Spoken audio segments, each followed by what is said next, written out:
Hello, my name is Colin Kep in DC, and I'm here to talk today about breakdown and repair. As far as health is concerned, the human body is breaking down in a form of gravity in its original sense, but it doesn't mean that we have to be broken down in our daily lives, because we also have the law of repair.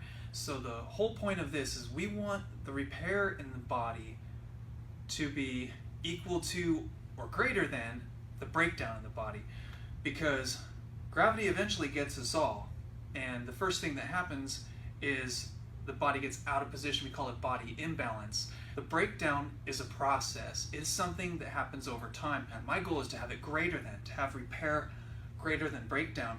For example, working out, lifting weights, you target the breakdown into specific muscle groups, then the body's ability to heal itself repairs those areas stronger than they ever were before. And you can harness these laws by the right knowledge, the right application, and proper living. So I wanted to keep it simple.